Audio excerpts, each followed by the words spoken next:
But Richard Skipper actually found me through my newsletter. He subscribed to my newsletter, and I looked up his channel, and we're going to talk a little bit about that. And I was like, wow, that's really super cool. And I checked out a number of his videos, and I read his biography and all his materials on his website. And I thought, what a great guy. I really want to at least reach out and thank him for following me and for subscribing to my newsletter. And it was really such an honor after finding out more about him that, it's kind of cool to kind of connect that way. And we had a number of conversations, a couple of Zoom chats, and we just talked. And I just really loved those chats, and I've loved getting to know Richard. I think he's just a wonderful human being, one, and he has such a story of resilience and perseverance and growth and learning. I feel like he just has been through and seen so much that he just really offers and kind of embodies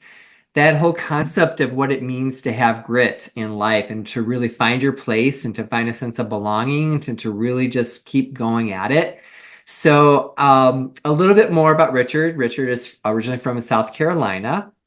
And I'm going to read a little bit of blurb from his YouTube channel. Richard Skipper is an entertainer, singer, raconteur, and Richard, you're going to have to tell me that word because that's a new one for me. Raconteur. And raconteur means the gift of gab, I guess.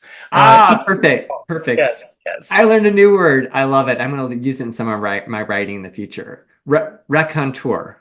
Raconteur. That's good. Oh, raconteur. Okay, got it. And host. He has appeared internationally and in legendary venues from Crazy Cox. Crazy Cox. Don't get any ideas. To make sure. COQS. Yes. In London to Carnegie Hall, casinos in Atlantic City, Las Vegas, and Canada, and has shared stages with some of the biggest names in show business, from Carol Channing to Leslie Ann Warren. He is currently touring. Is this correct? I want to make sure this is in your bio as well. He's currently touring with his acclaimed show, Still Going Strong, celebrating the history and legacy of Hello, Dolly. That's right. Okay, excellent. So without, I hate this phrase, without much further ado, I know it's so funny to say that, but I want to just introduce all of you to Richard Skipper. Again, I said he has got just such a great story. And Richard, why don't you tell us a little bit about, we chatted previously, as I mentioned before. Tell me about what it was like growing up in South Carolina. Whatever you want to share that you feel will be relevant to the audience. Well, thank you. First of all, thanks for this opportunity to be your first guest. That means a lot to me. Well, I'm the oldest of four kids. I grew up on a tobacco farm in South Carolina. My father was one of 11 kids, and my mom, believe it or not, was the oldest of 16. And so I come from a huge family. And growing up with a huge family, there are a lot of things that are going on. First of all, I want to talk about my paternal grandmother. Her name was Getha Wallace Skipper. And she celebrated everything. She celebrated every holiday. She decorated the house for every holiday. And I guess, my business is called Richard Skipper Celebrates. And I think a lot of that came from her. So also growing up in a big family, you're always trying to find out, how do you fit in? Where do you fit in? What can you do to fit in? And I was doing all of those things. So I grew up. I'm 63 years old, or 63 years young, I like to say. Yeah. I grew up in the 60s and 70s when there were three networks, ABC, CBS, and NBC. And those three networks always vied for the largest demographic that they could get. Mm-hmm. Therefore, I would see the artist of my day sharing a stage with the artist of my grandparents' day, my parents' day. And these networks only went to 1 o'clock in the morning. So I grew up with a healthy appreciation for what came before.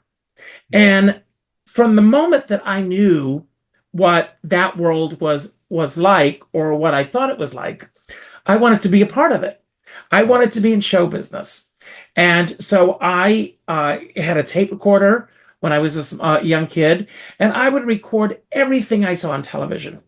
And then I would mimic everything for the kids in school the next day.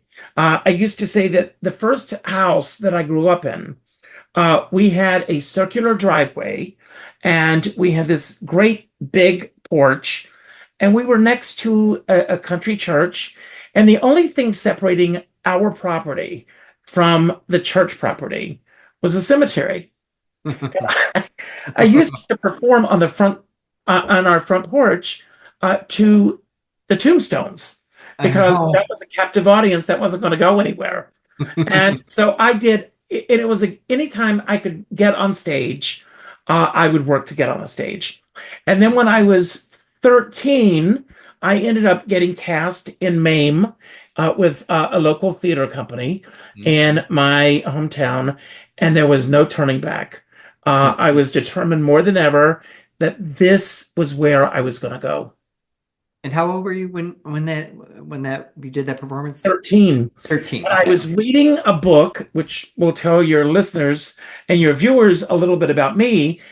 When I was 13, I was reading the book, The Magic of Believing by Mm, Claude M. Bristol.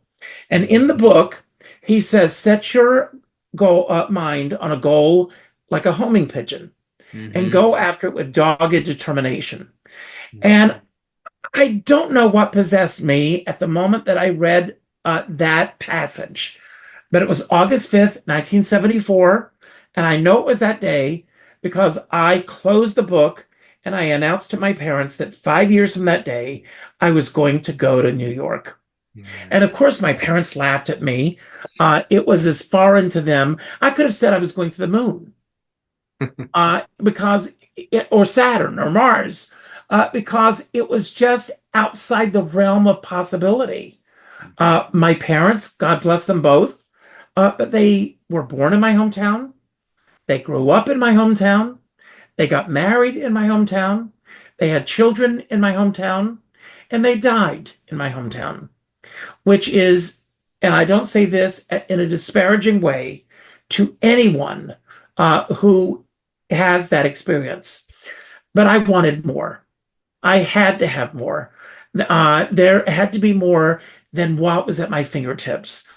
And so, me saying that I was going to leave home uh, at 18 after I graduated from high school was just something that my parents couldn't wrap their brains around.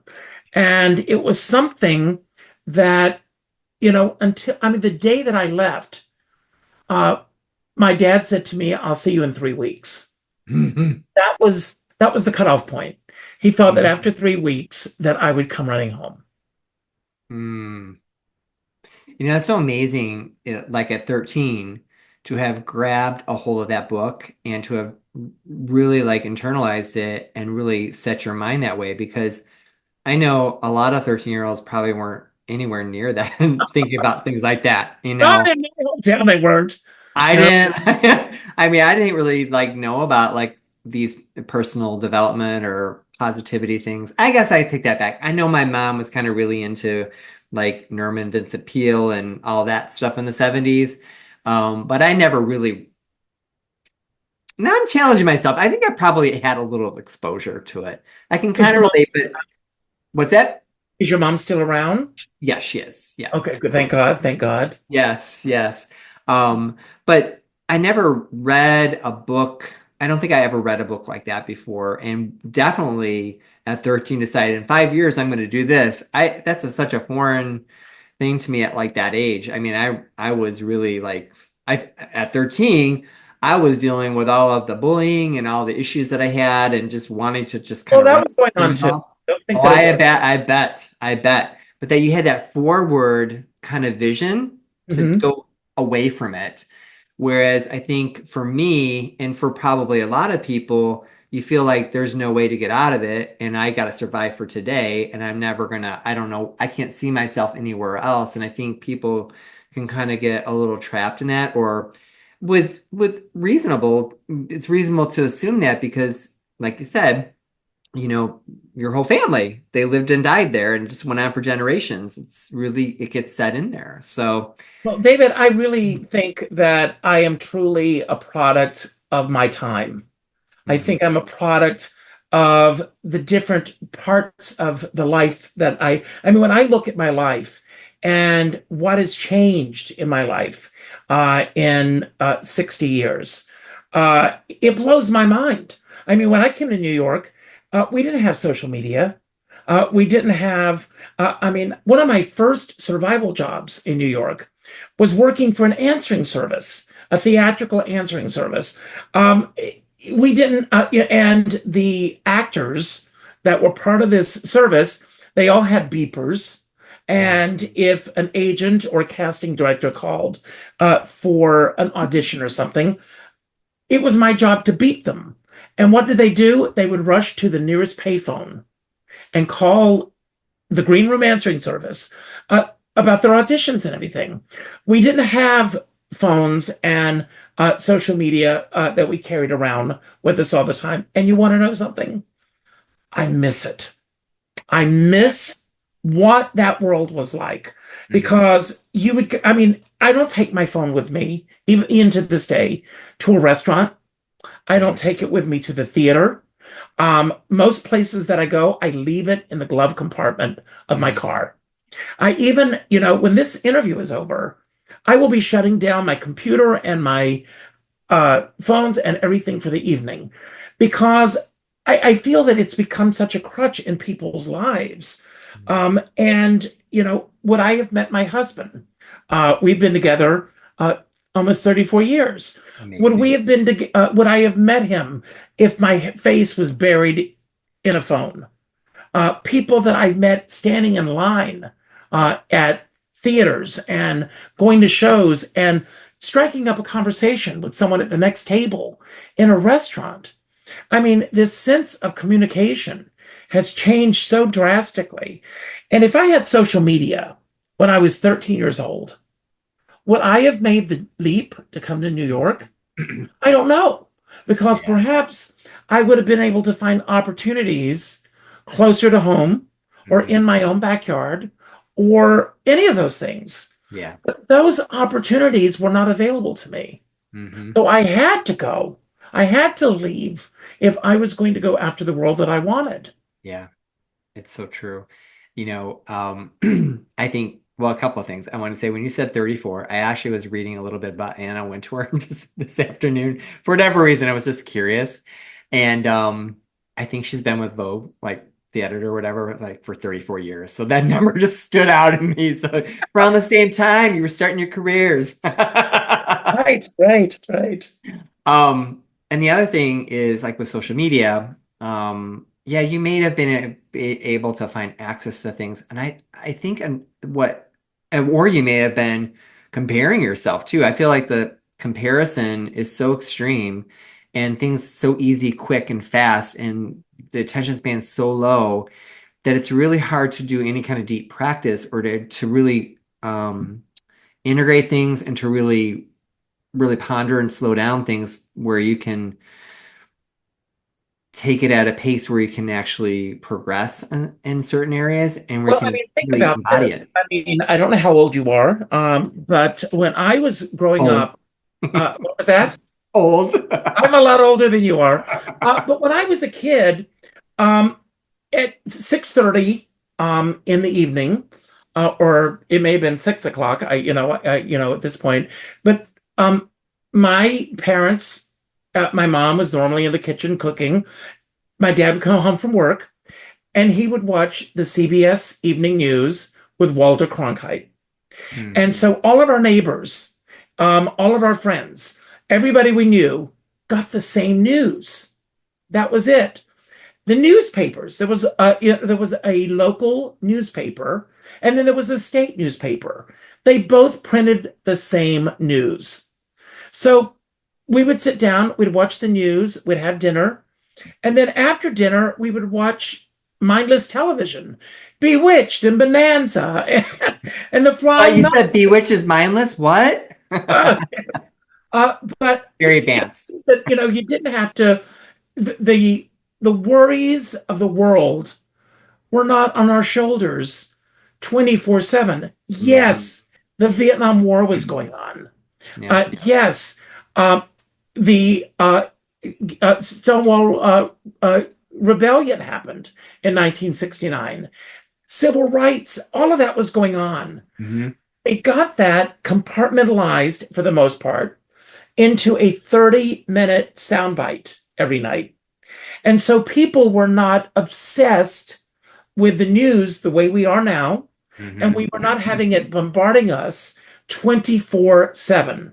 Hmm. And, people have their phones. My phone is off right now, but beeping with notifications every Yeah. few moments. And then there are people that are constantly FOMO, which is the fear Yeah. of missing out, for those who don't know, Hmm. has consumed our lives to the Hmm. point where that sense of communication is completely devoid in today's world in terms of Hmm. how we interact with one another. 100%. And again, it's that, say for example, being reliant on a newspaper versus having to, let's find it on the answer on the internet or on social media or in the news feed or a video or whatever. You had to kind of like look for those things, and then you had to take some time to read them, and that means you're still slowing things down, and you have more attention because there's not all the other things screaming at you. I want to tell you a little bit about my first big mentor, and it was a woman in my hometown named Florence Epps. And I did MAME, and then 2 years later, I ended up getting cast in The Unsinkable Molly Brown. Hmm. My first real big role, more than 2 lines. I had 2 lines in MAME. So after, this was community theater. We rehearsed and rehearsed and rehearsed for months, and then we did 3 performances. And the after the second performance, Miss Epps came backstage. She met me and she gave me an apple. And she said, I want you to go to the library and I want you to get the book, The Royal Family of Broadway, which was about the Barrymores. And then when you figure out why I'm giving you this apple, I want you to call me. And we're going to So say for the audience, we don't mean a computer. We mean an actual physical apple. an apple, a red, juicy apple. So I ran to the library. I got the book about the royal family, and I'm reading the book. And Ethel Barrymore, when she opened on her first Broadway show, her brothers, John and Lionel Barrymore, famous actors, gave her a basket of apples. And the Mm. idea was that if the show was a flop, she was still going to be able to eat. So every night every opening night from that point on that the Barrymores had, they would give each other an apple or a basket of apples for good luck. So Oh, she gave me this apple, and when I figured this out, I called her up. She told me that she felt that I had the makings of being a good actor. mm. But I need to get rid of my accent because I had a Southern accent you can cut with a knife. She said, get rid of the accent. And she offered to teach me elocution lessons and acting lessons. Mm. She had a playhouse in her backyard. And if I had gone home and said to my parents, I want to take acting lessons, or worse, I want to take elocution lessons, and my parents would go, what are you talking about? What does elocution mean? Yes, what does it mean? So and I told her that. I said, Miss Epps, with my Southern accent, my parents are never going to let me do this.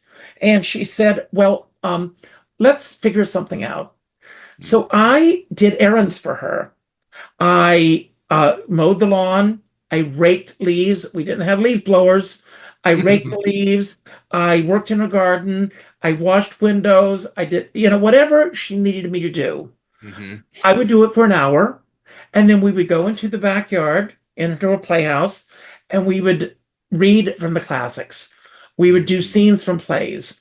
And if a certain name would come up, for example, or a certain historical event, she would say, tell me 3 things about that person, or tell me 3 things about that event. Hmm. And if I didn't know, she would close the book. She would say, I will see you next Wednesday at this time. Hmm. And she said, know who these people are. And I would rush to the library and I would go into the index and I would check out every book that had that person's name in it. Oh, wow. My parents came to pick me up once, and I Mhm. had 36 books ready to go because my name was mentioned in these books. And again, we didn't have Google, we didn't have YouTube, so it was the sense of research. I Mhm. read an article just the other day. I just recently saw Hello Dolly in London, Mhm. and they just did a production of Fiddler on the Roof. And the writer of this article said that so few kids today know anything about these shows Yeah. that chances are we will not see these revivals in our future. Mm. Wow. And it infuriated me Yeah. because if you don't know who someone is, or about a certain event, look it up. Right. Do the research. And There's no not made up excuse. news. Yes, exactly. Made There's up facts. absolutely no excuse these days. Yeah. Oh, 100%. Um, can we, so we've talked a little bit how you got started on your way to New York. So 5 years after you were 13 and you made that declaration, you made your way there. Yeah. The Christmas before my 18th birthday, this Hmm. is 1978, I ran into my third grade teacher at the Conway Christmas parade in my hometown. Okay. And she asked me if I was still planning on going to New York, because this is all I talked about for 5 years. Yeah. And I said, absolutely. And she said, Do you know anyone there? Are you going to stay with? And I didn't know a soul. I did not know one person. Well, the superintendent of the school system in my hometown, his son, David Johnson, had moved to New York. And she suggested I get in touch with him. So, what I'm about to tell everybody is a true story. So, I wrote David a letter. No emails. I wrote him a letter. And I said that I was coming to New York on August 5th, and I wanted to know if he could recommend a YMCA, because the song YMCA, which was very popular, it said that everybody went to the YMCA. It was in New York. So I called him. I wrote this They letter, sure did. yes, to find out if he knew of any local YMCA's. Of course, I got no response. He didn't call me, he didn't write to me. Oh, So I kept waiting. Every day I would go to the mailbox, waiting for this oh. letter. Never came. So on my 18th birthday, I called his father. I told him about this letter, and his father gave me his phone number. I called David, and David said, Oh, I've been meaning to call you. He said, But I lost your number. And listen, I have my own business. I could use an intern. You don't have to know the business. You can work for me, and I have my own apartment. You can stay with me until you get on your feet. Wow. And my heart leapt out of my throat. I was so excited. And so from that point on, every month, on the 5th of the month, leading up to August 5th, I would announce to my parents 7 months to go, 6 months to go, 5 months to go. And all this time, they thought I was joking. Hmm. And then it got closer to the date. So I'm packing things up. I'm putting up my books, everything that I had in storage. And my parents are oblivious to all of this. They thought the day's going to come. I'm going to lose my confidence.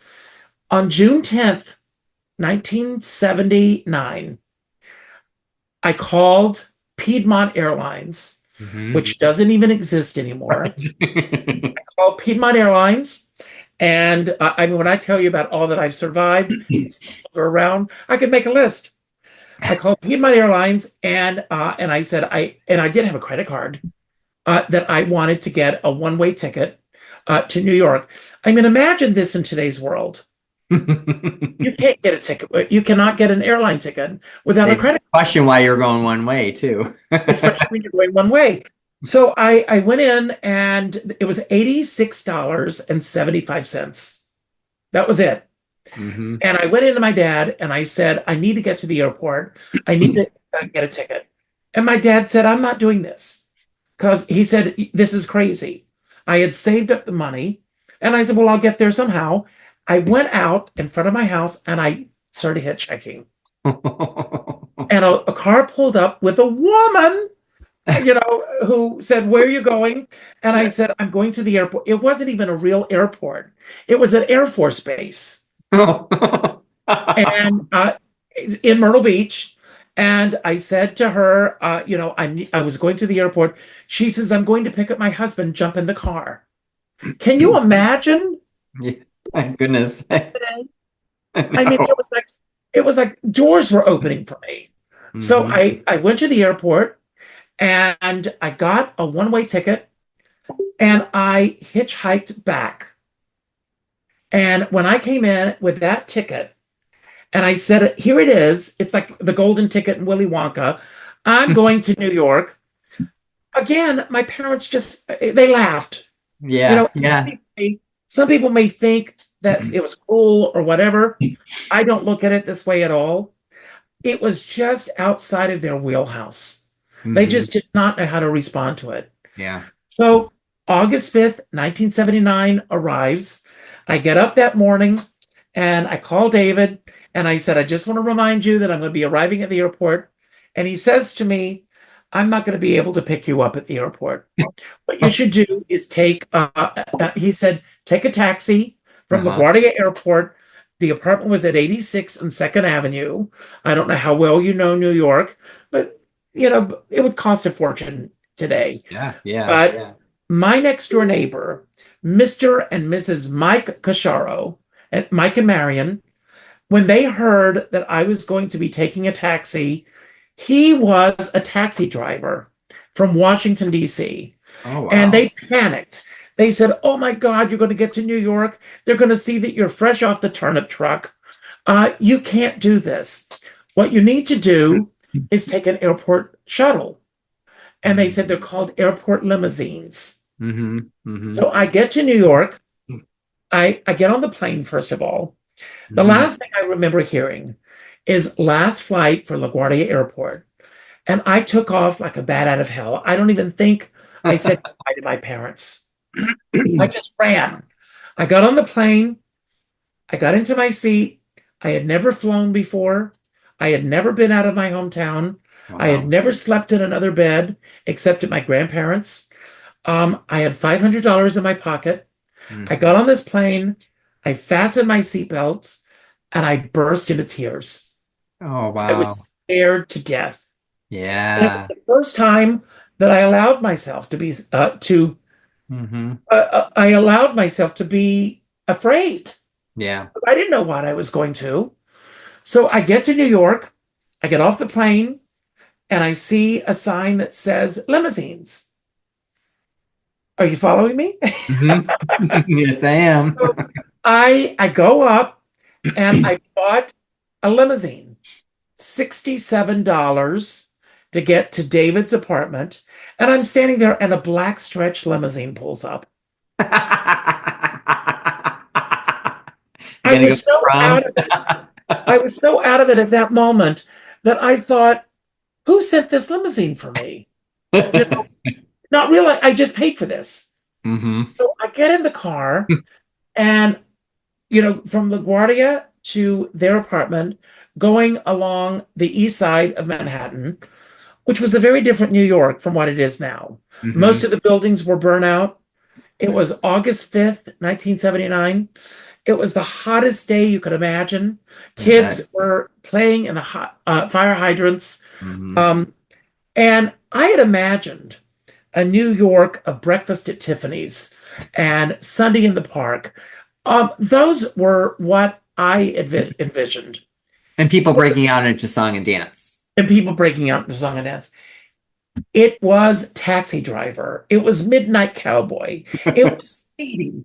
And I'm thinking, oh my God, this is it was culture shock. So we get to the apartment at 86 and 2nd. I buzzed the buzzer. It was the fifth floor of a fifth floor walk up. Mm. So I buzz the buzzer. David comes downstairs and I go up into the apartment, and it was like a haze of pot. Uh, First time in my life that I ever smelled this. And David offered a joint to me, which of course I didn't want. I was the most naive kid to come off the farm in South Carolina. It was like, no, no, no, I'm not interested. He offered to show me parts of New York. So we went to Central Park. We went to Bethesda Fountain, which was a big drug hangout at that time. Hmm. We made a deal. Then we went through the Rambles. I don't know if your followers are familiar with the Rambles, but the Rambles was a big sexual gay hangout in Central Hmm. Park. I saw things that I had not even read about. I couldn't believe what I was seeing. We got through Central Park. We went back to the apartment. He started putting things in his duffel bag. And I said, "Where are you going?" And he said, "I'm staying with a friend tonight." He says, "You have the place to yourself." My first night in New York, I'm all alone. I'm in this apartment, and And you're 18? I'm 18 years old. Hmm. I didn't know anything. I didn't even know that you could order a pizza. That's how naive I was. Hmm. And as he was leaving, he said, "Oh, by the way, you're going to meet Brad and Lisa in the morning." And I said, "Who were Brad and Lisa?" He said, "They're my roommates. They're going to love you." And he left. He left. And there I am in the apartment, and there's nothing in the refrigerator except a carafe of water, half a loaf of wheat bread, and a jar of honey. I had not even eaten all day long. And I am not ashamed to say I cried myself to sleep that night. Oh, I bet. That was my second cry. I was petrified. So the apartment was a railroad flat. Do you know what that means? I don't. So a railroad flat were these apartments that were built before World War II. Mm. And it's like going through the compartments of a railroad. The rooms are all joined to each other. So Hmm. there was what was his room. There was a little um, library type room. There were with shelves of library books. Then there was what was Brad and Lisa's room. There was the dining room. I'm picturing this in my head right now, and then there was the bathroom off of the small kitchen dining room. So as get up the next morning and I'm going to the bathroom, I walk through what is Brad and Lisa's bedroom, and they were doing what comes naturally.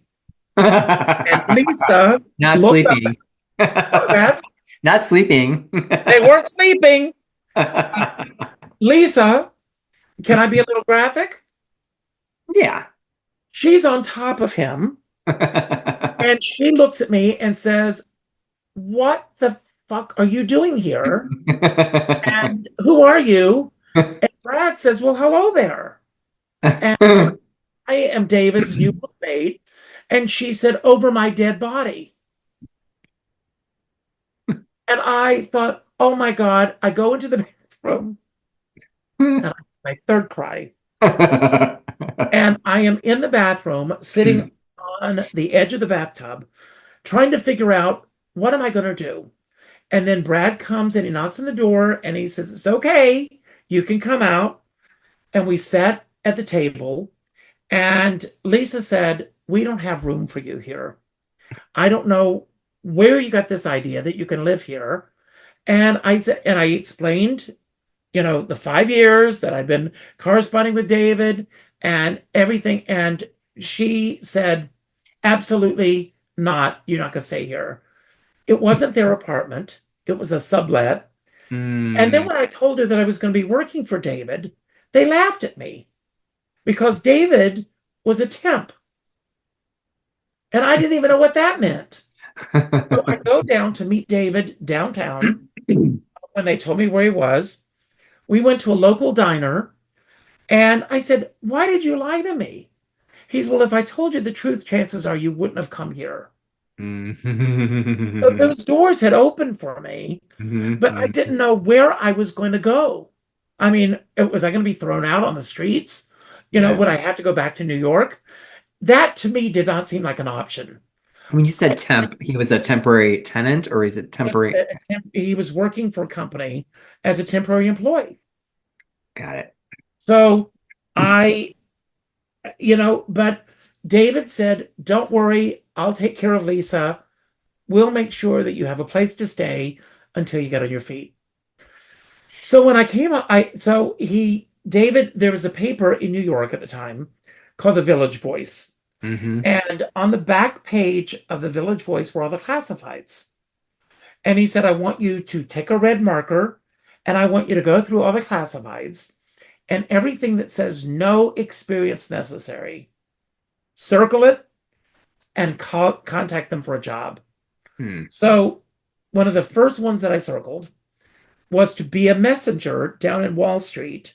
Mm-hmm. So I, got into a taxi because I didn't know about subways or anything like that. I went down to 55 Water Street. I went in and I said, "It says no experience necessary. I literally just got off the plane yesterday. I just arrived in New York. I need a job. Please hire me." And they did. They $6 an hour. That was Okay. my first job in New York. But I had Yeah. a job. It And seems like at that time that would be still be a lot. it may Late be, 70s yeah, but around there. $6 an hour. It's So more I than went minimum back wage. to the apartment, and David had already spoken to Brad and had already spoken to Lisa, and they agreed that I could stay there with a few provisions that I would do the ironing, that I would do the dishes, and that I would do their laundry. And so I eventually became a houseboy for them, not knowing where I was going to go from this. Yeah. So about Amazing. 2 weeks later, I came home early one afternoon and I found Brad and David not sleeping. Doing what comes naturally. And they both were very happy to see me. I was 18 years old. Nothing happened. Nothing happened because I was so shocked out of my mind that I couldn't believe that this was happening. In the meantime, I had met this woman, Millie Brown, at my first audition in New York. I've jumped around on this story, but that was on August 9th when I went to my first audition. I met Hmm. Millie, and she basically became my first real friend in New York. Hmm. And everything that was happening to me, I would call Millie. And when I called her and told her this, she said, "Oh my God, you got to get out of there. This is not good for you. You got to stay." But I had nowhere to go. I didn't Yeah. know what to do. And that was probably a Tuesday or a Wednesday afternoon. On Sunday, I went out with Millie. And when I came back, they were going through the Village Voice, looking through the classifieds for apartments. And I thought they were looking for an apartment for me. They were Hmm. looking for an apartment for them because, as I said, this was a sublet. And they Hmm. said, "You have to be out of the apartment." Hmm. And Millie, Lisa at the time said, "You really have to find a place because you're not going with us." And I went to work the next day and I'm talking to this woman that I worked with, and she told me what to write. And I put something on a bulletin board. And Hmm. this guy that I worked with, Hank Navola, said that his mom had just passed away and he was looking for a roommate. Hmm. And that was like another door opening for me. And this Yeah. was at this point a month later to the day. So Hmm. September 5th, I moved to Brooklyn and I lived with Hank until February of 1980. I'm giving you a Reader's Digest version. And then I moved to the Bronx and I got an apartment in Millie's building where Hmm. I lived for the next 5 years. Wow.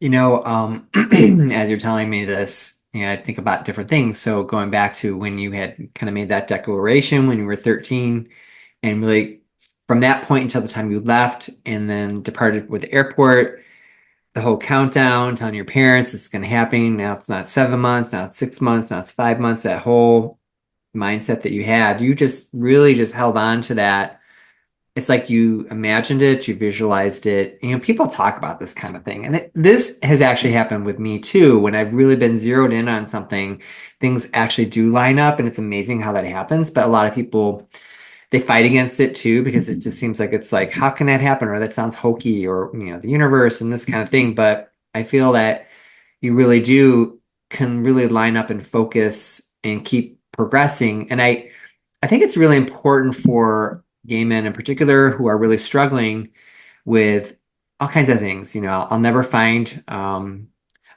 friends. Finding friends is really hard. I don't belong anywhere. It's always really tough.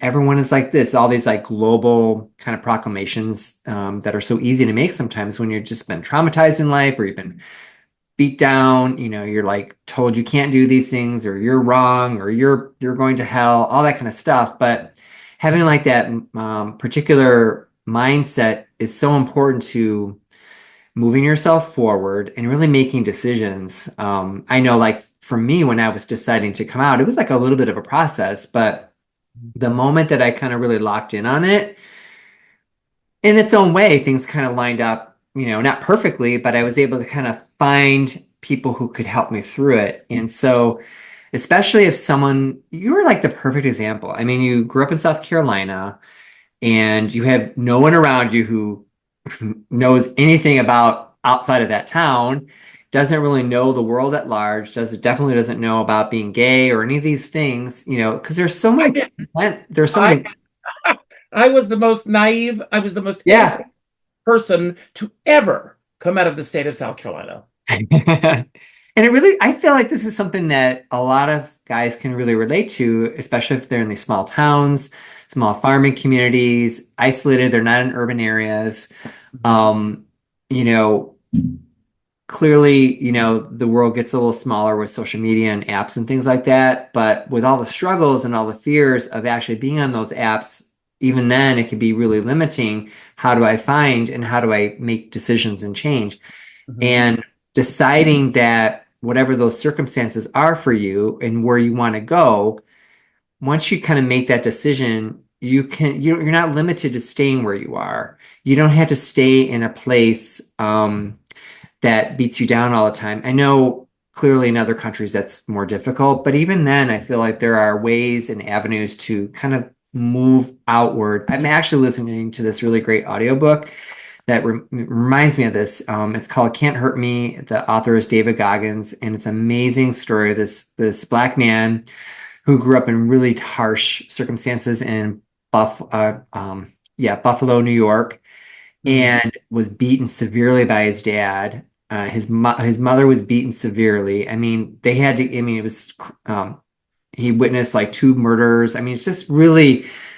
But he got out, and he tells the story of how he just had to kind of work with his mind to get to these places, and really, it was decisions. And like, I feel like this is such a common theme, and it's so important for men to realize that once you don't have to be a victim, and it will take work, and you have to just kind of make that decision, even a little teeny tiny decision. It doesn't have to be a big huge decision, and then just kind of build on that and just move your way out there. But all those obstacles, I mean, how do you get to the airport and the guy not returning your phone call, and then in the apartment and finding your first friend? There's all these like things that you have to do, and if you think like, oh my God, I could never do those things, you have to kind of go down to the smallest part and just kind of like build on top of that. So I think that's really awesome. I love this story. And I'm imagining the railway, I mean, when I tell you this, everybody, I mean, everybody in my hometown, with very few exceptions. I had a couple of friends who believed in me from the very beginning, and they were excited to be a part of this journey that I was going to do. But my parents, I mean, I lost my mom earlier this year, my father 21 years ago. And when my father passed away, and I went home and I said, if I had come from a nurturing, uh, soul fulfilling home, and I say this with respect to both of my parents, I would have gone home after 3 weeks because it was that tough. It was incredibly tough. But looking back now, and I can say this, uh, it was a gift that my parents gave me, because if they had, I remember one time, this was many years later.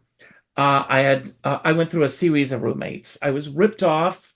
So many crazy things were happening, and I had a roommate, and I was paying him $500 a month in cash. And I came home one day, and there was an eviction notice on the door. Oh. And I had been in New York a while at this point. I must have been in New York probably, I'm thinking, about 8 years at this point.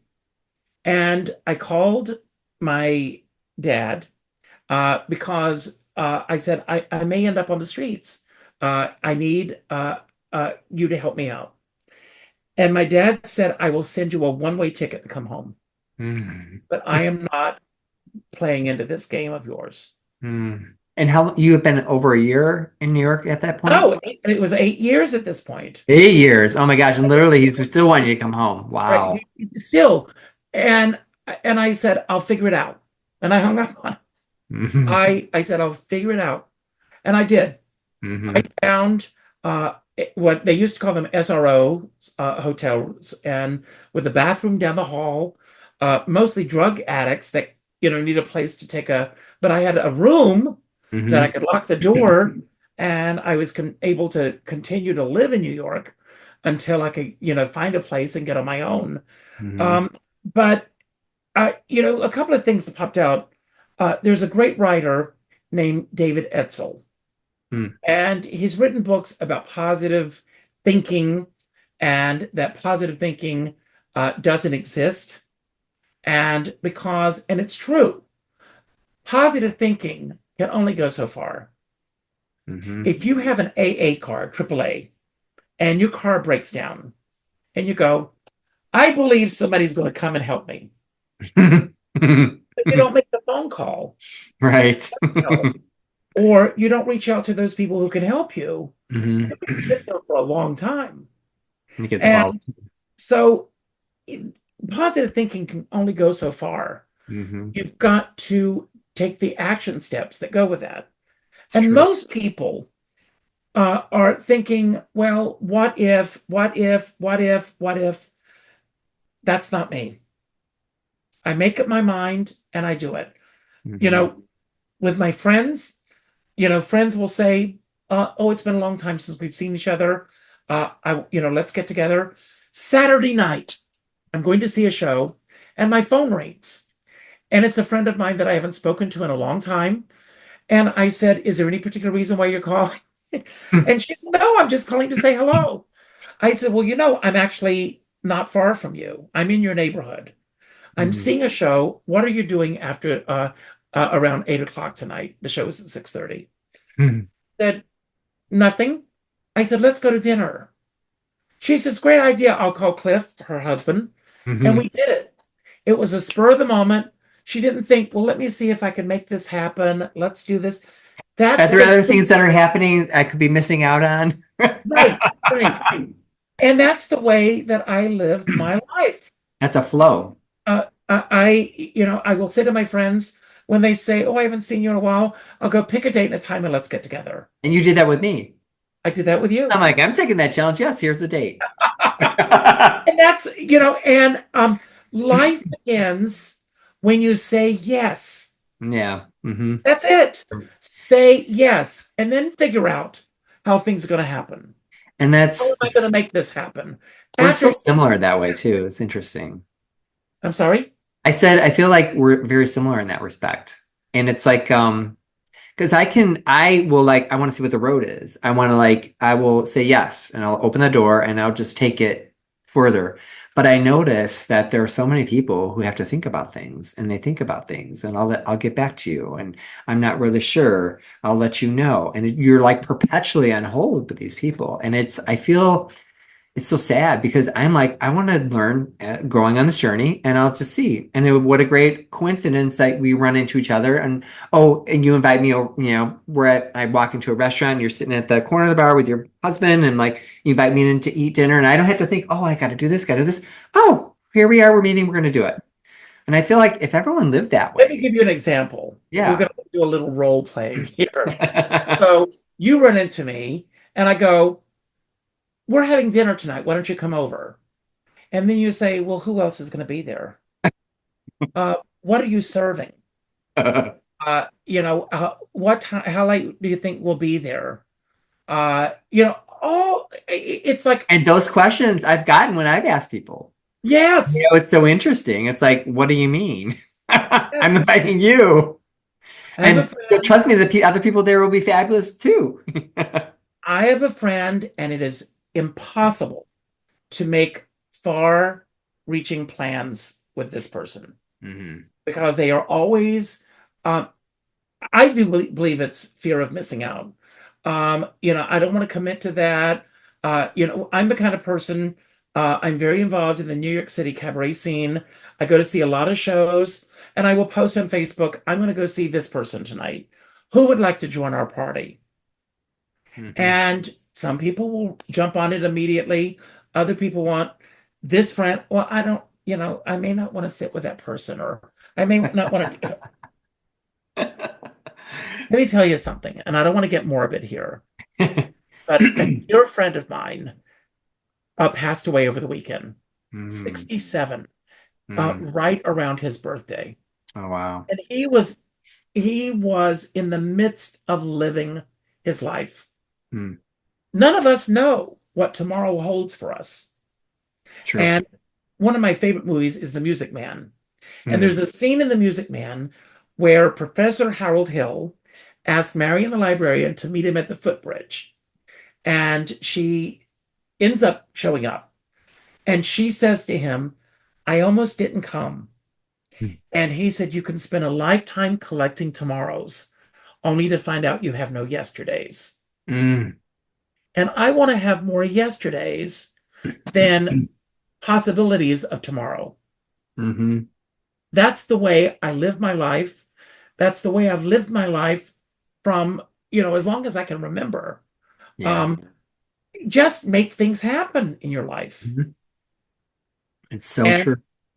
as in my profession, I am constantly sending out uh, pitches for my show.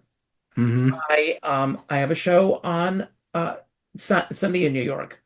The venues are not out there actively promoting my show. So I have to be as proactive as I possibly can. Hmm. And I realize that a lot of people that I reach out to are not going to be there. I get it. And I don't hold it against them. They may Hmm. have other plans. They may not be able to afford it. There could be a lot of reasons. And very rarely, and I know this is going to sound egotistical, but very rarely does it have anything to do with me. It has to Yeah. do with them. Hmm. And 100%. so when I walk out on stage on Sunday at 1 o'clock to do my show, I'm there for the people who've showed up. I'm Hmm. not thinking about the people who don't show up. Mm. And that, again, Really great. the way I live my life. That's really great. I think that would be a challenge for a lot of people, It not is. necessarily in, that's one example of it, but it does show up in different ways in people's lives that they focus in on that. I mean, the tendency, I think, we have a tendency in our, you know, makeup or whatever as human beings to really focus in on the negative as it is. That's the thing that gets bigger. And so you really have to train yourself to kind of think in the opposite direction. So I think that's wonderful. You know, um, Even taking those first steps, I have countered this so many times when I would be out and about, or maybe I'm at the gym, or I'm getting coffee, or I'm just maybe at a tea dance or something like that, and I will make eye contact with somebody, or I'll introduce myself, or there's a connection. I don't sit there and think about like, oh, maybe I shouldn't do this, or I can't do that, or whatever. I will, if that person is moving toward me, I will move toward them, and or vice versa, and I will just kind of move that way. But I notice that same phenomenon that's like, oh, I don't know if I can do all that overthinking that happens, and it blocks so many connections. It doesn't have to be like a romantic connection. It can be a friendship. They could be someone who eventually introduces you to somebody who might help you find a job. It's like all these different ways that could go. but there's so much like sizing up that people do. Oh, he's not wearing a really nice outfit or whatever. I don't, those shoes are really terrible. They're tacky. That hairstyle, whatever. He needs a haircut. Oh, girl, it's like all that whole You thing. ever seen, excuse me, have you ever seen the movie How to Marry a Millionaire? Oh, it's been a long time, but I'm Lauren pretty sure I have. Bacall, Yeah. Betty Grable, and Marilyn Monroe. And Lauren Bacall plays this woman who wants to marry a millionaire. So she meets this guy who is head over heels in love with her, but he's dressed in casual clothes. He's not really. And it turns out, she's constantly making excuses. I'm not going to go out with this guy. I'm going to go out with this guy. And then she realizes at the end, he's a gas pump jockey. Um, I'm going to go with him. And it turns out that he's the only real millionaire. She's the only one who ends up with the millionaire. Uh, and you never know when Hmm. who's going to be sitting next to or who this person is. I mean, Hmm. when I go to the theater, I will say hello to the person sitting next to me, Hmm. and I can tell right away if they're interested in engaging in conversation or not. And Yeah. if they're not, I don't go on. If Hmm. we strike up a conversation. When I was in Provincetown this summer, there's a place called Lizzie's, which is my Hmm. favorite place to go for breakfast. It's outdoors, and you always have to wait. There's Hmm. always a line. And we would go and we would sign up and we would wait in line, sometimes 45 minutes to an hour. Yeah. Now, a lot of people are going to go, I'm not going to wait. I'm going to go on. Every single time that stayed in line, I struck up conversations with people. They came to my shows Hmm. every single time. Yeah. I believe So it. you can imagine why I would go to Lizzie's. Yeah. And And breakfast. engage with people and talk with them. Yes, yes. Um, this is it's so important. And I think, and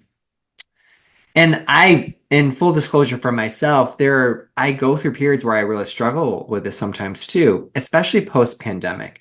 And it wasn't as pronounced in me before the pandemic, but I think with the social distancing and separation and all of that, and being at home all the time, and everyone else being there, and everyone else being in certain pods, and not mixing, and it became very clear that I felt. I didn't feel it the first year, and I didn't really start to feel it probably until this year or late last year, where it became really challenging for me to connect with people. It had to be more purposeful, but at the same time, I found these fears coming in and this like, well, that thinking that we talk about. I'm like, oh, do I really want to do it? I feel like I charge better home by myself. It's hard to admit. It takes more effort for me to really push outward. And I find myself it's easy to cocoon versus pushing myself out there. And I know that a lot of people do struggle with this, gay or straight. It doesn't man or woman, it doesn't really matter. But I think that this ability to open yourself up and really allow yourself to connect. And when that door opens in front of you, don't just sit there and think, should I go through that door? I don't know. Is that door's not square enough or rectangular enough? I don't like the knob in that door. I don't really think. What's behind that door? I don't really know. All that thinking, just walk through it. It might be you walk through the door and it's a room, I don't know. There's something interesting or be a really fantastic other world, just walk through the door and that it just takes practice. These are things that I've had to learn. It just takes practice to open yourself up. Hmm. So how let me ask you, I want to be conscious of your time as well. Um, there's I so have many to things I want to I have ask and talk about. Um, Oh, we'll do a let's whole series of these. we yes, let's do that. Let's definitely do that. I did want to ask you, I do want to talk about your husband a little bit because that the being one of the first 100 is that correct? From one of the first That's right. 100 The gay first, married couples in New York. I think that's fantastic. You've we been were together. together 21 years before it was legal. to do so. 21 years before then. And what was that? How long together? Like over the whole stretch? Now going on 34 years. 34. Okay, yeah. We talked about 34. And that was like the 34, Vogue, Anna Wintour. Okay, got it. So tell me, like, how did you guys meet? I was a singing waiter Hmm. at a club in New York called Marie's Crisis, and it was Memorial Day weekend, and it was packed. I mean, like bodies pressed next to each other, and I never met him. And so that night, G. Jan Jones, may he rest in peace, who was the bartender, Hmm. as we were cleaning up, he said, there was a very cute guy in here tonight, and I think he's interested in you. And I said, and you didn't tell me? I've got a frog in my throat. Hold on a second. I want to take some water too. And so I said, you didn't tell me? He said, he'll be back on Monday. I told him we shouldn't be that busy on Monday because it was the end of the weekend. So I walked in on Monday to start my shift, and he was sitting at the end of the bar. I remember what he was wearing. I remember walking in thinking, I hope this is him because he was so cute. If I had one of our pictures nearby, they're all in the other room. I'd share it with you. He was so cute, and he stayed my entire shift.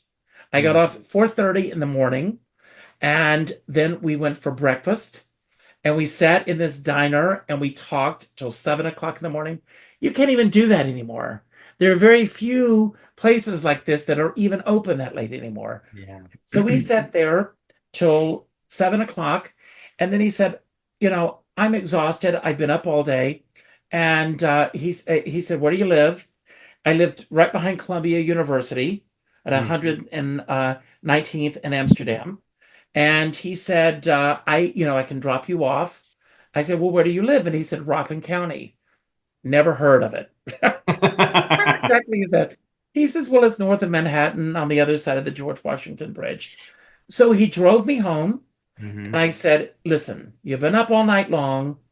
You're welcome to come and crash at my place. No funny business. We'll just relax and he did. And Mm. we came and we both went to sleep.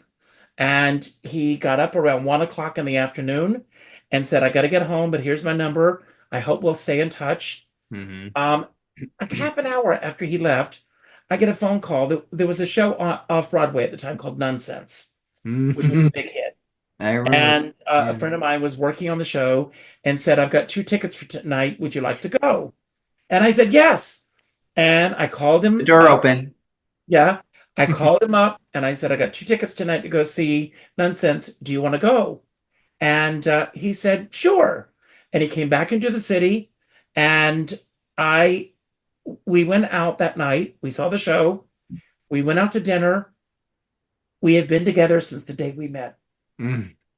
There was no, is this the right guy for me? It's not. And when, 21 years later, when it became the law of the land that we could legally get wed in New York, there was a lottery. And I heard about the lottery. I entered the lottery. And when he came home that night, I said, would you like to get married on Sunday? Mhm. And he said, what? And I told him about the lottery. And I said, if our numbers are called, we'll be able to get married on Sunday and waive the fee. And I said, if they call our names, to me, it's God, it's the universe, it's a higher power, whatever you want to call it, Mhm. saying this is meant to be. Mhm. And if it doesn't happen, we'll go about our lives as we have been for the last 21 years. And we may or may not get married further on down the line. Mhm. And he said, well, let's see what happens. I love it. And then they called our names. I got a Mhm. phone call on Thursday saying that we had been selected. And when he came home that night, I said, well, they called our names and we can get married on Sunday. And I said, listen, we've been together 21 years. We don't need to exchange rings. We don't need to, we'll just go to City Hall, do this. And he said, no, if we're going to do this, we're going to do it right. There's the wedding ring. And Wow. he picked up the Wonderful. ring to match this, which Oh. I got when we were in Santorini. We went, we got our rings, and we got married. And that Mm. was on July 27th. And then on What October year was that? 1st, that was 2021. Was it, how many years ago was that? But 2021 would have been a few years ago. yeah, but no, that was further Around back, 2013, 2011. 2014, 2011. 2011. Okay. Yeah. Yes. And Mm. then on October 1st, which is coming up next week, Mm. is the actual wedding anniversary because we had a Wow. big wedding, and invited our friends and everything to it. But I say to our friends, can you imagine after 21 years if I had said, "Do you want to get married on Sunday?" If he had said, "No, I don't want to marry you," which he could have done. Or let me think about it. But before Danny, in my 20s, I sowed my oats. I had relationships with other guys and everything, but none of them really gelled. Mhm, But from the moment that I met him, I knew that this was the person I wanted to spend the rest of my life with. mhm. It was just something there. I just knew it. Yeah, yeah. And I still enjoy his company. Yeah, that's wonderful. Yeah. That's like stands the test of time.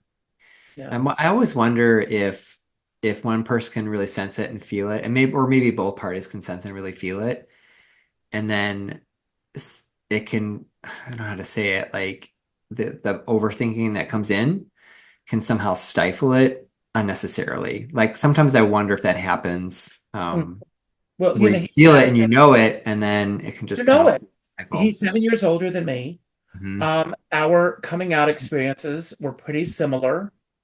We both were late bloomers in terms of our coming out. Hmm. And when both of us were coming out, and this was before I knew him, the AIDS crisis hit New York. Hmm. Hmm. And for a young gay man in New York, discovering your sexuality, discovering who you are, and wanting to be a part of that world, and hearing in the paper every day about a gay cancer. Uh, Yeah, our friends were dying around us. It was a scary time to be in New York. no doubt. And there was so much that we didn't know. There were thoughts that you could get it from touching a doorknob, that it was Hmm. airborne, that it was Hmm. all kinds of, just by being gay, you may Yeah. have a gene that was going to Hmm. cause you to die of this. Hmm. So, it was a very interesting time. And I said earlier to you that, what if I had known when I arrived in New York in 1979 that I was gay and that I had been a part of this world, this lifestyle, uh, not, where everybody was, that was free abandon. Hmm. Um, who knows, Yeah. what would have happened in our lives? So how old were you when you came out? When you 21, you were 21. 21. So it was just a few years after you had arrived. So you Correct. had a little initial time in there to kind of like figure some things out, but not everything. Obviously, it takes a while. Yeah. Hmm. So 21. Wow, that's amazing. Um, I know we've talked for quite a while. We can kind of switch up gears a little bit and talk a little bit about your channel. We can continue on. I want to be respectful of your time as well. No, I have until 8 o'clock. I Yay! Yes. this time aside for you. I love it. Thank you so much. That really blesses me, and I've enjoyed this conversation. It's Oh, just thank you. I'm learning and thinking about so many different things, and just so many parallels to, this whole journey of determination, perseverance, resilience, really finding your place, all of that, all the different, tenets of things that my tagline or I don't know if you would call it a mantra or saying or whatever, but um self-care plus resilience equals belonging. And there's that ability to kind of like tend for everything in yourself. That's, the things that you think about, the boundaries you set, what you allow and invite into your life, and how you kind of like really tend to that, you know, what you put in your body and how you take care of it sleep wise and all that kind of stuff. You got to make sure that you love yourself, you really take care of yourself, and then develop that ability to kind of the frameworks or whatever to push past all of those things that like you talked about that you face when someone says no, or someone says you can't do that, or who are you to think you can, and and all the roadblocks and obstacles and the disappointments and the rejections and all those, like, how are you going to approach all of that to be able to get to a place where you have those things kind of locked down, that you can have this place where I'm okay on the inside. Like I'm taking care of myself. I love myself.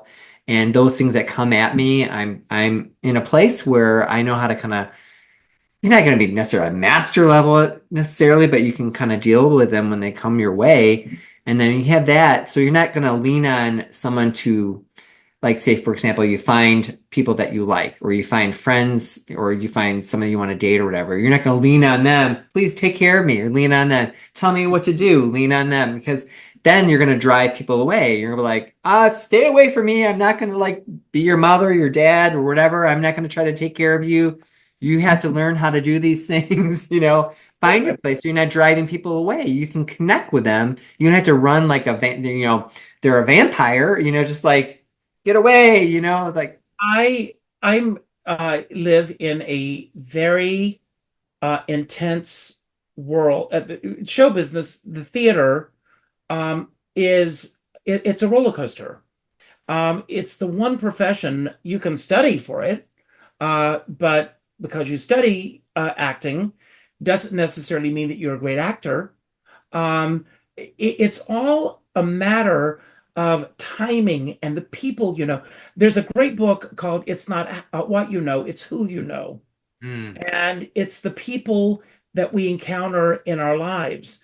Um, Being in this business, um, I can work steadily, and then there's nothing for 5 or 6 months or longer. mm, Um, and so there, first of all, my husband is a landscape architect, mm, and he's not in this business at all. I don't think I could live with somebody in this business. And I jokingly say to him, not much of a joke, but I say that when he passes on and he gets to the pearly gates, St. Peter's going to go, here's your Purple Heart.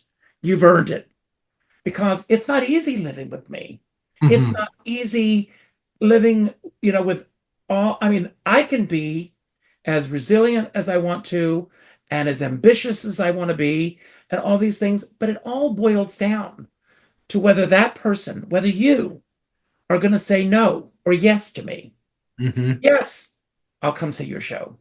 No, I won't come see your show. Yes, I'll book you.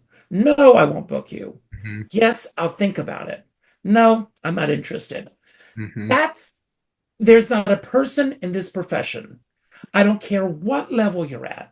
And I've been fortunate enough to work with some of the greatest names in show business and to interview some of the greatest names in show business. Every single person deals with the same insecurities because mm, tomorrow it could be gone like that. yeah. And to have someone in your corner who is going to support you and be there for you and tell you it's okay that you're going through this. Hmm. Um, that's what it's all about. Yeah, absolutely. 100%. Um, so many thoughts about that.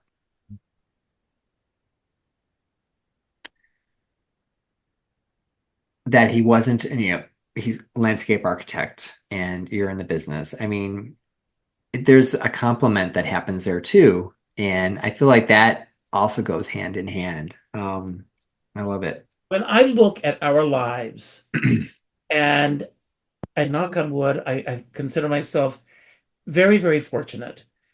We have the most incredible friends that you could possibly imagine, Hmm. and from all different walks of life. I have friends that are very successful in their chosen professions. We have friends that are in the business. We have friends that are not in the business. And one of my favorite things is just to have a party and have all of these people from different walks of life come together and just be. Hmm. Be who you Hmm. be what you are, live your life to the fullest. And that's what life is about.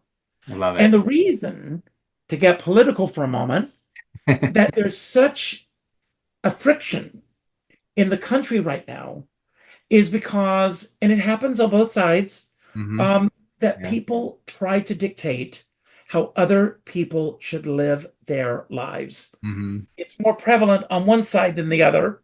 I will Hmm. say that. Uh, but when Danny and I got married, we were like, especially because we were one of the first 100 couples, we were interviewed by a lot of the local outlets and everything. And I remember one of the Channel 12 News coming to our home, and I said, I don't sit around thinking about what my neighbors are doing. I can guarantee you right now, they're not sitting in their homes going, I wonder what Richard is doing tonight. I wonder what Dan is doing tonight.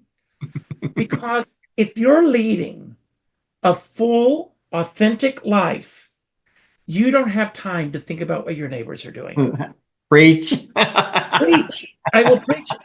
And, Yeah. and I tell people this all the time. I'm not going to tell you how to live your life. Hmm. I love what Wanda Sykes says.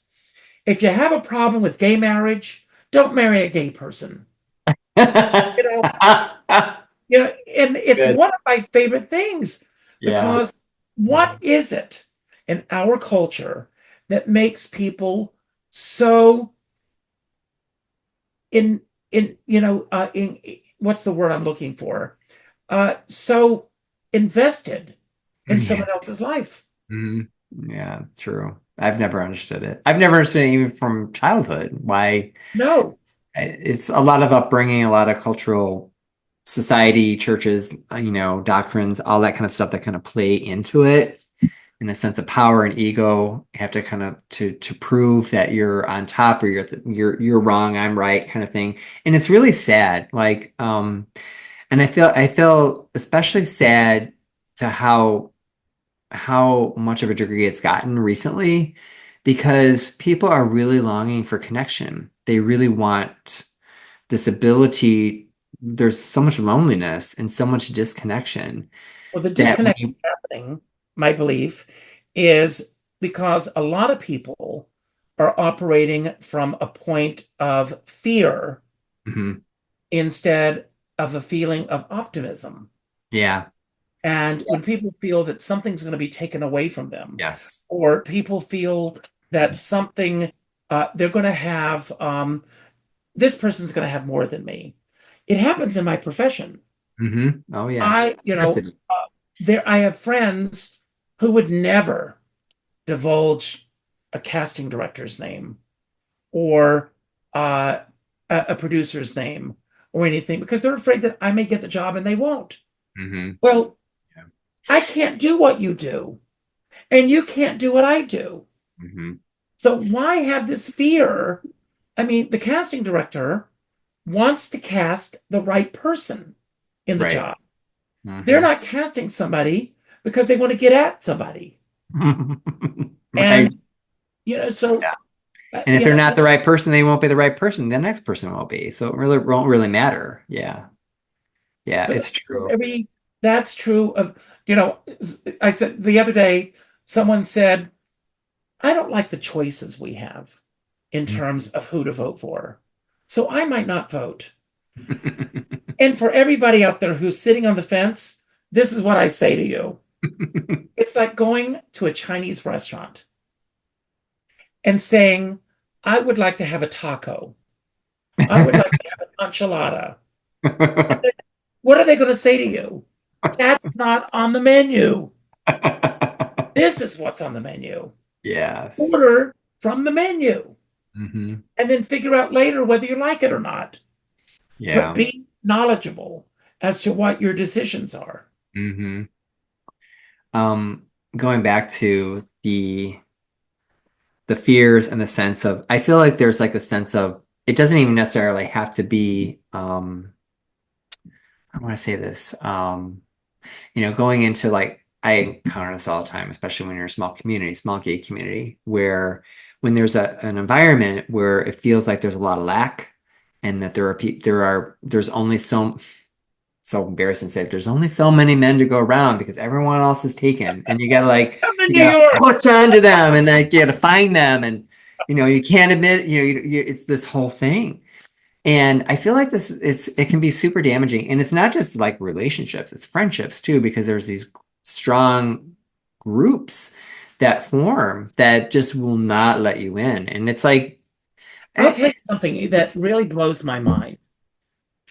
Most gay men, not all, but most gay men come from a bullying culture. mhm, They come from growing up in schools where when I grew up, we didn't have gay and lesbian alliances in our mhm, schools. In South Carolina, there was that wasn't even on the horizon. So most LGBTQ people have come up the ladder where they have been ostracized, they have been ridiculed, they have been made to feel less than. mhm. And then what happens? They end up doing this to other members in the community. It's And I've so, never yes. understood it. Yeah, it's really sad. I mean, they can be the meanest, the most cruel, very cruel. And it's also admittedly too, being in a community too, it's like I can pick up on stuff like that too, because it's around me. And it's like easy unless I do have good boundaries to not do it. And I had to catch myself and I made, yes, it happens for me too. It's like because you're in this tight community and it's so I feel it's like human nature sometimes to just like to find that flaw. And I think it's like a survival thing too, to find the flaw that makes you look better. And then you have that, you can just, well, this hair is really great and it's my own, like whatever weird thing it is, I'm not making that I up, know. but like It it's happens easy. with status. I Yeah. mean, there was a Status. Yeah. show that was on Logo for just a brief moment. Thank God it didn't last. Called A-List. And I Oh, don't yeah, yeah, yeah. and my husband and I sat down to watch the first episode, and we changed it after the first commercial break because I said, I don't know these people.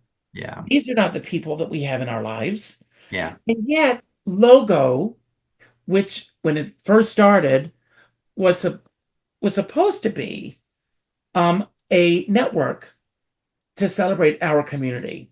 Hmm. Why would they want to put on their network a show about backbiting queens?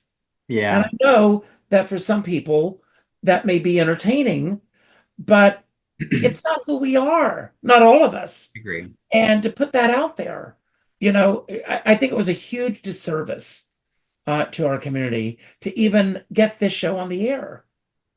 And I feel like this becomes the thing that gets sensationalized. It's why pride parades get the notoriety that they do because it's all the extremes that they focus in on. There are other parts of the parade that are not like that, but like they'll focus in on the most extreme, the most crazy, the most sexually explicit, the most controversial. And, unfortunately, the queen, what did you call them? The backbiting queens. What did you call it? The backbiting queens. That it's like, it's that drama. It's the drama, the show. Of course, it's advertising dollars and all these kind of things. It's the same thing with social media. Things that are going to get attention, things are going to trip your wire. You're going to consume it like a snack. Do you realize or do you know that algorithms on Facebook, for example, are based? There is, I was talking to a friend of mine yesterday, and she read an article about this. And there are studies on this called hate bait, that if you post something negative, Hmm. try it if you don't believe me, post something negative, you'll get more of a response than you will if you post something positive Sure. Yeah. because it triggers something in people. that Hmm. everybody wants to jump on that bandwagon and they want to write about something that's negative. Hmm. And Yeah. It, again, there's something in our psyche that causes people to want to go down that path. and it's even, because we talked a little bit about the political environment. Um, I'm going to be going to my high school reunion, and I've been to all of them. And with the exception of the first one that was like 10 years out, I was really afraid. But now this one, I'm a little bit more, I've been in contact with a lot of my classmates and stuff, and so I'm okay. But I think since the political thing is like ratcheted up, I feel this like fear of going into something where I feel like people easily connect. Like, say you're in an awkward situation, you're seeing your classmates for the first time, or maybe you had a bad relationship when you were kids and you're reliving that feeling going into an adult and you don't know how to do it. The easiest thing to draw a sense of solidarity around is a political issue that you agree with.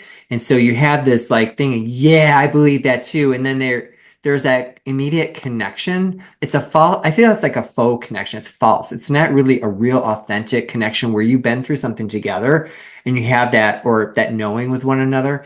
It's like this thing that stands out there that you can rally around and you're in this camp. But I don't really feel it creates a sense of nourishment. And I feel like that it becomes the thing that's really sad, where you've got all these people walking around that are super malnourished socially.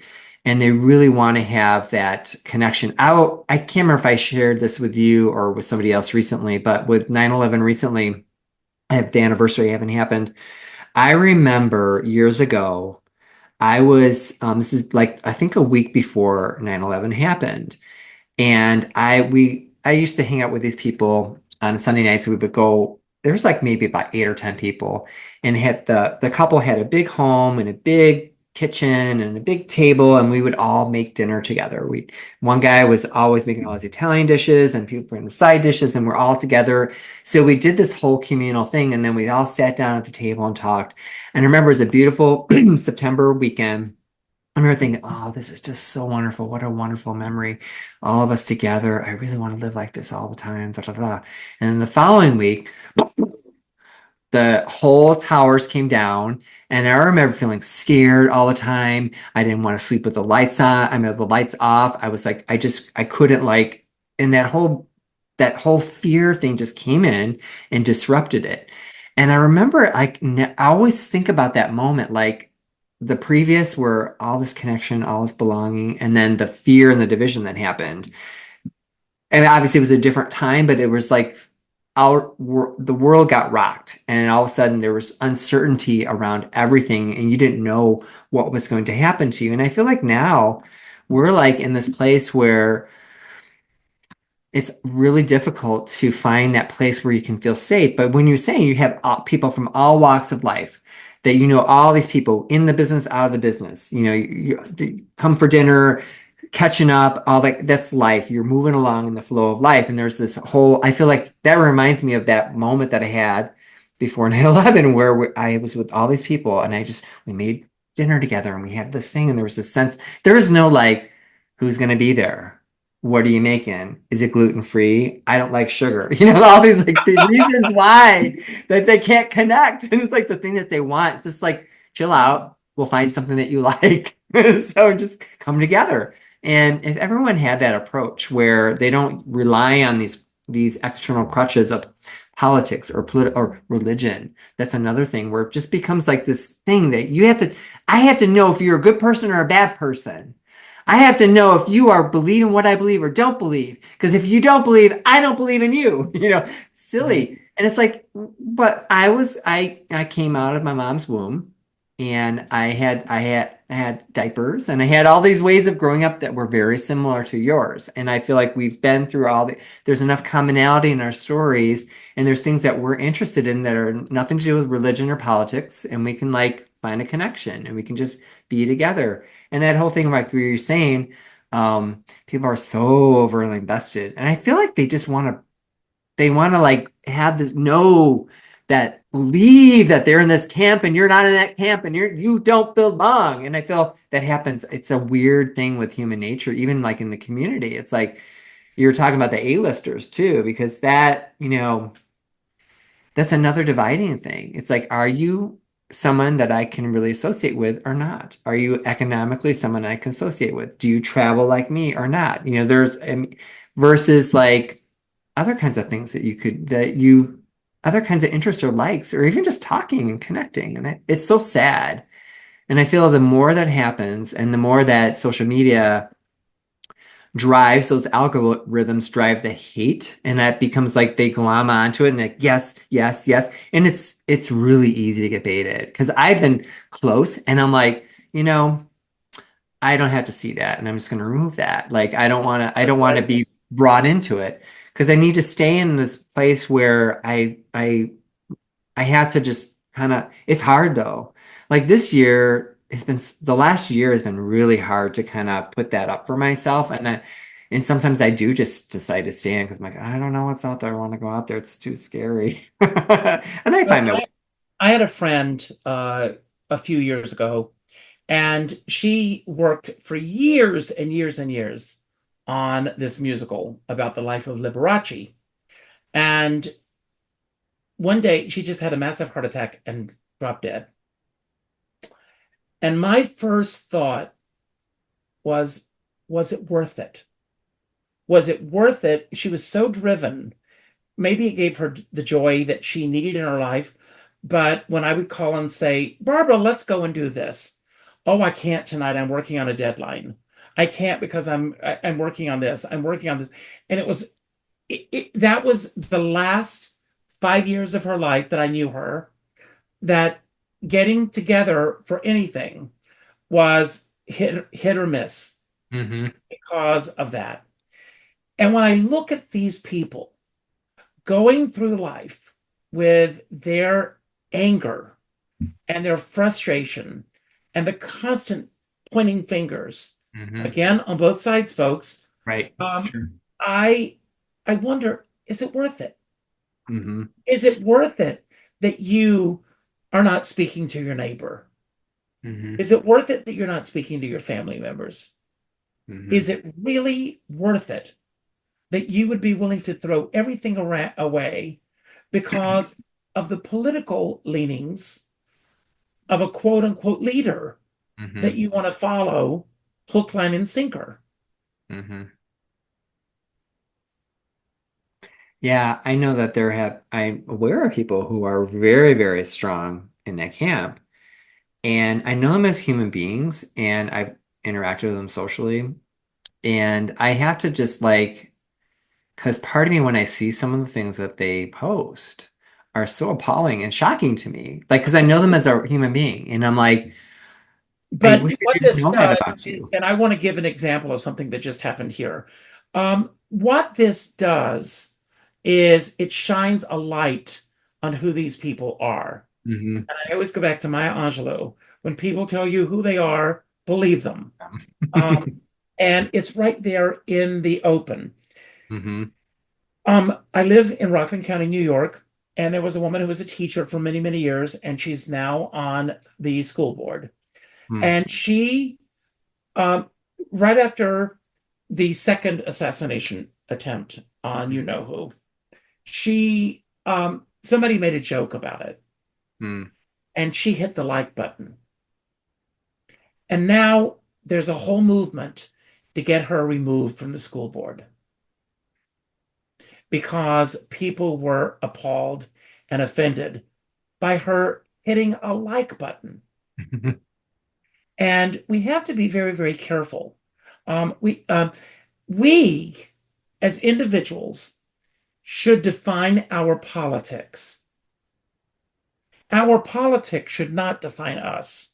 Hmm. Yeah, yeah.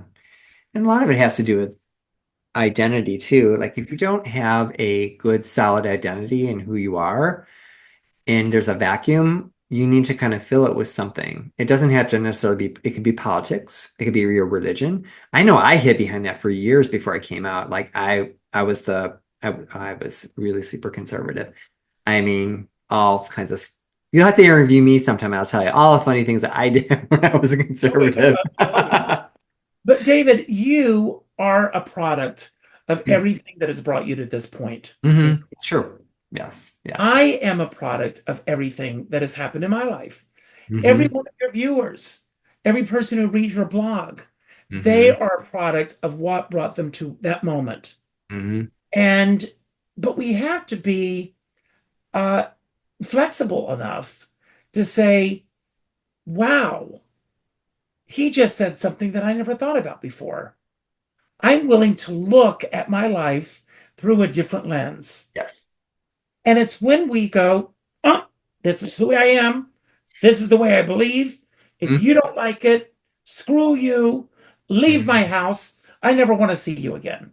And I've seen it on both sides too. Like you said, it's the same on both sides. And I will look at, people who have the similar political leanings that I do.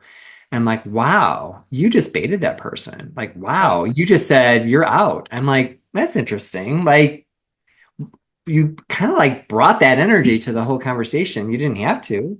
right. And that to me, I stay away from it. And I really just try to dance around it. I believe certain things, but like whatever the thing that I don't know. You may or may not necessarily agree with this, but I remember like in the day it was like no religion, no politics, no money talks, stay out of those topics, because they just create so much, and I feel like sometimes with social media it's so hard because everyone thinks that this is the thing to do, but I feel like it just really divides. And going back to like when I was really Yeah, super religious. people are operating from fear. Right. If that side wins, this is the end of our democracy as we know it. Both sides have said that. Yes. And, you know, the way that I believe, and again, I'm not going to go there politically, but my thoughts and beliefs are based on what I've seen and heard through my own eyes and through my own ears, Same. not based on secondhand information. Same. And again, where did this conversation begin? Take the time to research, Yeah. take the time to Google and YouTube and watch the news, Hmm. and find out what's going on, Yeah. not only out there, but here. What's Hmm. going on? How are our neighbors affected by any of this? Hmm. All have to do that.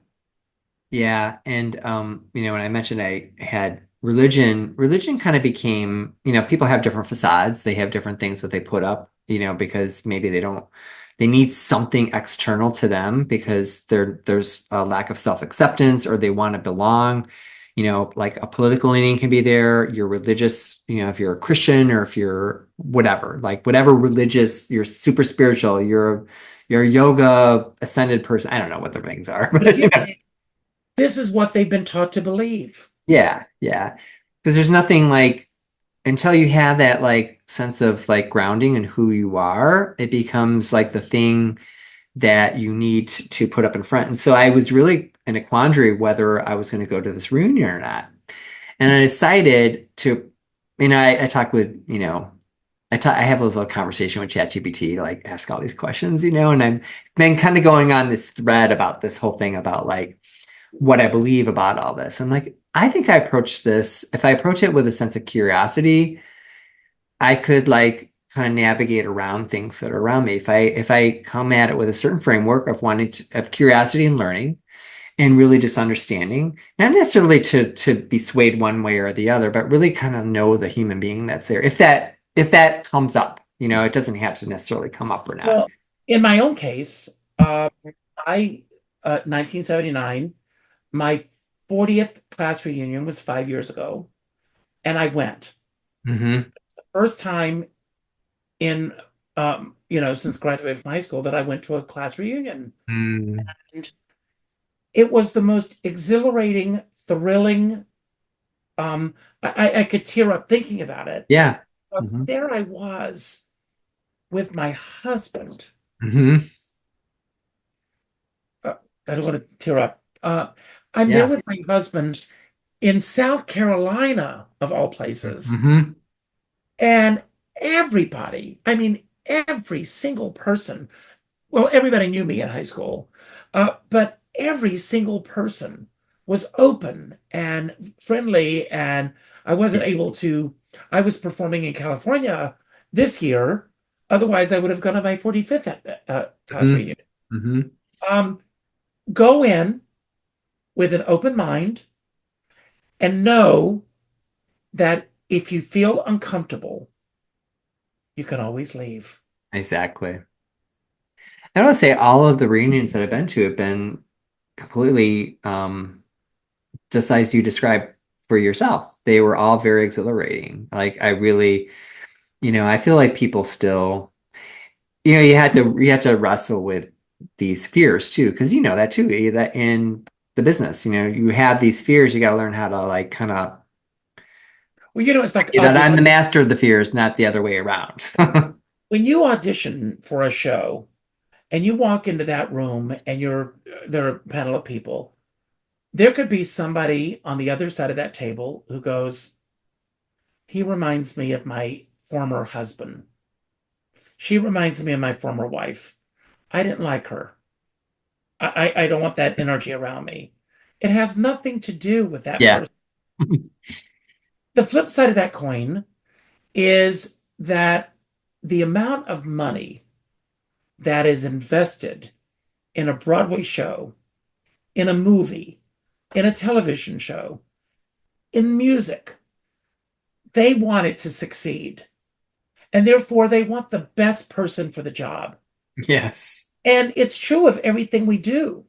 When you write a blog, when you and you send that out to your followers, um, you're writing from your point of view.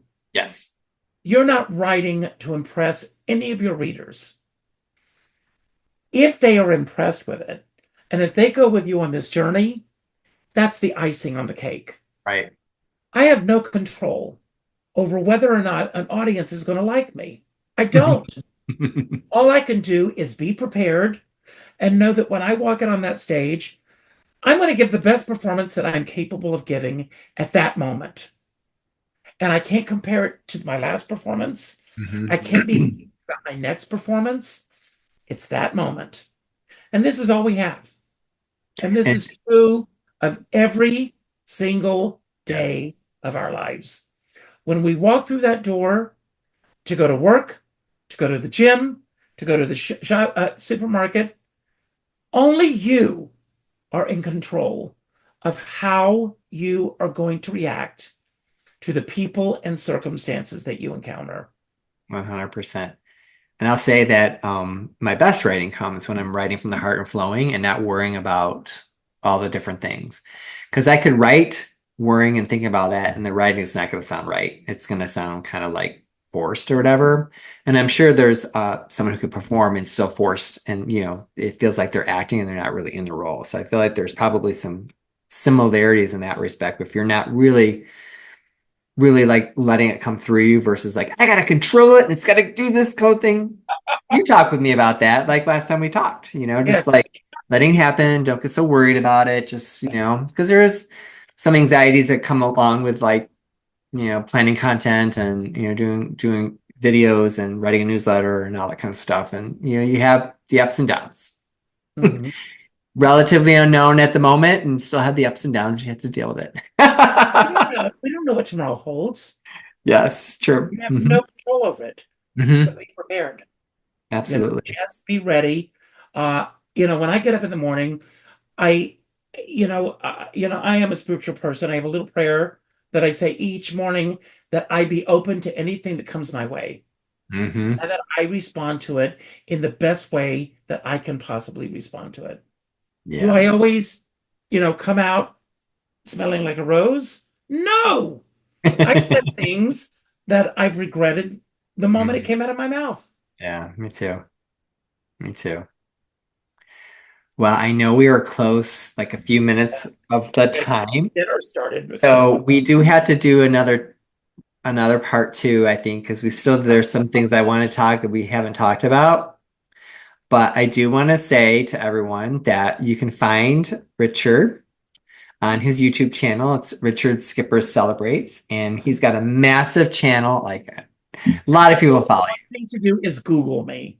Richard, Google, yes, yes. what's about me? Yeah. So definitely find Richard. Richard, thank you so much. Like, I think, is there anything else that I need to let everybody know about No, you? that's it. And Okay. we'll do a part two. Absolutely. Thank you so much, Richard. It was such a pleasure.